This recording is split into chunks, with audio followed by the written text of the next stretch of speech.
रात का समय था।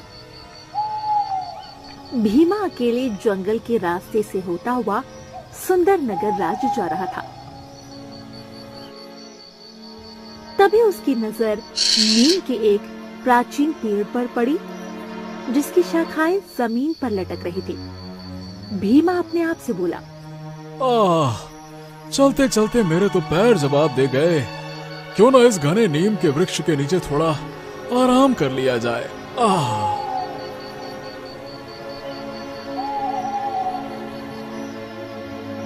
भीमा पेड़ के नीचे बैठने ही वाला था कि तभी उसके कानों में एक आवाज टकराई। मेरा नाम उल्लू है। इसके नीचे बैठने से पहले तुम्हें एक सवाल का जवाब देना होगा। भीमा की नजर जैसे ही पेड़ के ऊपर पड़ी तो उसने देखा एक उल्लू इंसानी आवाज में बोल रहा था। तुम तो उल्लू हो, तुम इंसानी आवाज में कैसे बात कर सकते हो? इस बात के कोई मायने नहीं है। मेरा एक सवाल है, अगर तुम उसका जवाब दे दोगे, उसके बदले में तुम्हें सोने चांदी के खजाने का पता बता दूंगा, और अगर नहीं दोगे तो तुम्हें पत्थर बना दूंगा।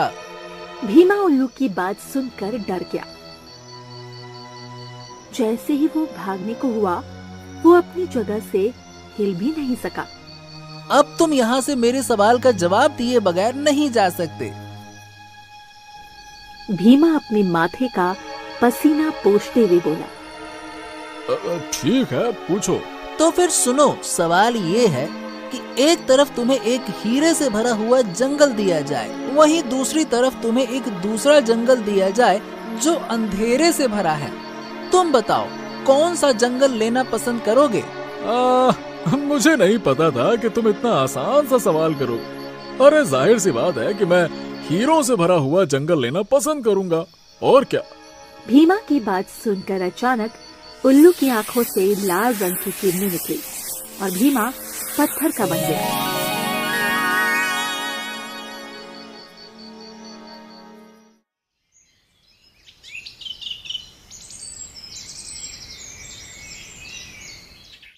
अगली सुबह सुंदर नगर का राजा विक्रम अपने महल में बेचैनी से टहल रहा था कि तभी उसकी पत्नी आकर उससे बोली, क्या हुआ जी, आपके चेहरे पे ये चिंता की लकीरें क्यों दिखाई दे रही है?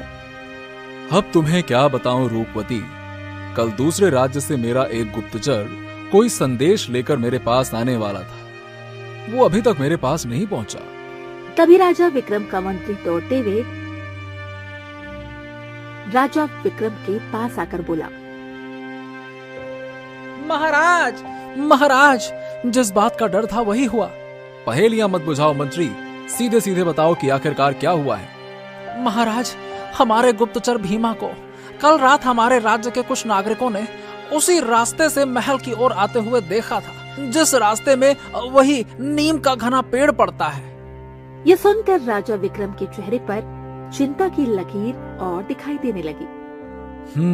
जाओ, सारे राज्य में ऐलान कर दो कि सभी राज्यवासी मेरे महल के सामने एकत्रित हो जाएं। मैं एक जरूरी ऐलान करना चाहता हूं।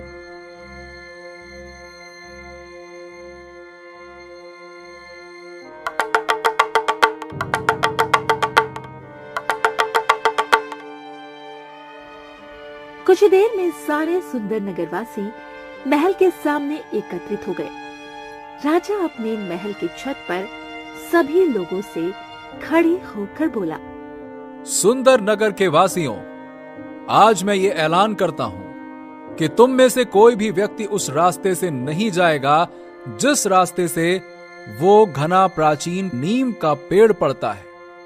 अगर कोई व्यक्ति वहां से आता हुआ या जाता हुआ दिखाई दिया तो तुम सबका कर्तव्य है कि उसे वहां जाने से रोकें, ठीक है?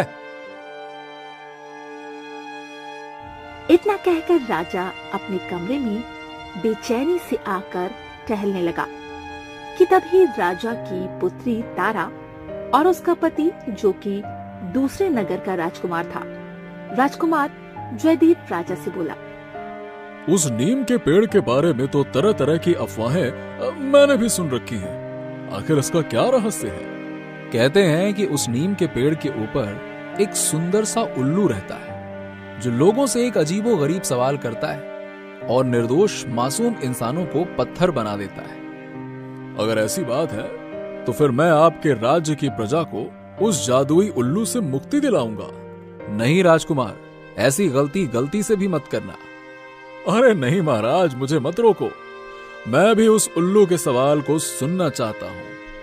तभी राजकुमार की पत्नी तारा राजकुमारी से बोली, मैं भी आपके साथ चलूंगी। आप मेरे पिता के राज्य के लिए इतना सब कुछ कर रहे हैं, तो मेरा भी तो कुछ कर्तव्य बनता है।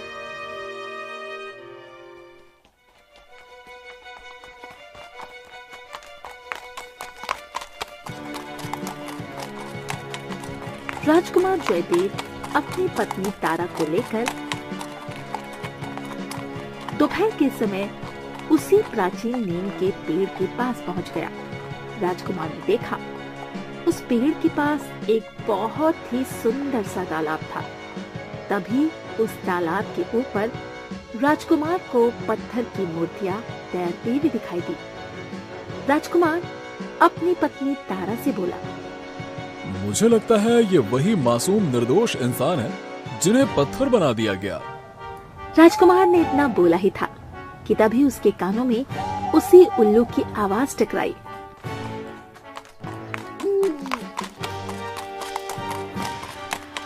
क्या बात है, अब तक तो राजा विक्रम की प्रजा और कुछ मूर्ख इंसान ही यहाँ पर आते थे।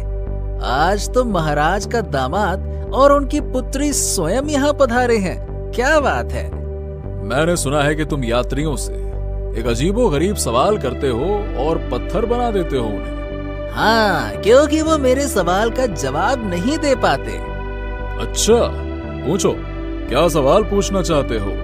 बड़े निडर हो राजकुमार, लगता है तुम्हें अपने ऊपर काफी भरोसा है। जादुई उल्लू ने राजकुमार और तारा से वही सवाल किया जो उसने भीमा से किया था। सवाल ये है कि एक तरफ तुम्हें एक हीरे से भरा हुआ जंगल दिया जाए, वहीं दूसरी तरफ तुम्हें एक दूसरा जंगल दिया जाए जो अंधेरे से भरा है।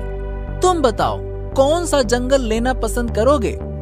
तारा आहिस्ता से अपने पति राजकुमार जयदेव से बोली, ये तो बहुत ही आसान सवाल है, इसका उत्तर तो आप आसानी से दे देंगे। जाहिर सी बात है, कोई भी इंसान अंधेरे का जंगल क्यों चुनेगा, वो तो हीरो का ही जंगल चुनेगा। नहीं तारा, कुछ तो रहस्य है। राजकुमार उस जादुई उल्लू से बोला, मैं अंधेरे से भरा हुआ जंगल चुनूंगा। राजकुमार का सवाल जवाब सुनकर उल्लू बुरी तरह से चौंक पड़ा।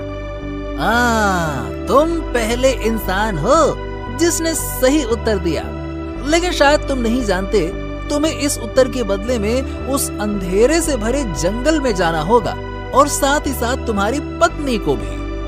मैं तुम्हारी बात का मतलब नहीं समझा। मैं भी जानना चाहता हूँ कि उस अंधेरे से भरे जंगल में आखिर ऐसा क्या है। अचानक उस नीम के पेड़ पर एक रास्ता बन गया। राजकुमार जयदेव समझ गया कि अंधेरे जंगल में जाने का रास्ता यही है। राजकुमार जयदेव अपनी पत्नी का हाथ पकड़कर सीधे उस रास्ते के अंदर चला गया। कुछ ही पलों में राजकुमार जयदेव और उसकी पत्नी ने स्वयं को एक बड़े ही भयानक जंगल में पाया, जहाँ के वृक्ष किसी राक्षस की भांति मालूम पड़ रहे थे। ये कैसा जंगल है जयदेव? यहाँ तो अंधेरे के अलावा कुछ भी नहीं है। क्या यहाँ पर सूरज नहीं निकलता? तभी राजकुमार जयदेव और तारा के कानों में बहुत से लोगों की चिल्लाने की आवाजें टकराई। तारा, इस जंगल में हमारे अलावा भी और भी इंसान मालूम पड़ते हैं। हमें तुरंत वहां जाकर देखना चाहिए। लगता है उन्हें मदद की आवश्यकता है। राजकुमार जयदेव तारा को लेकर आवाजों की दिशा की ओर चलने लगा।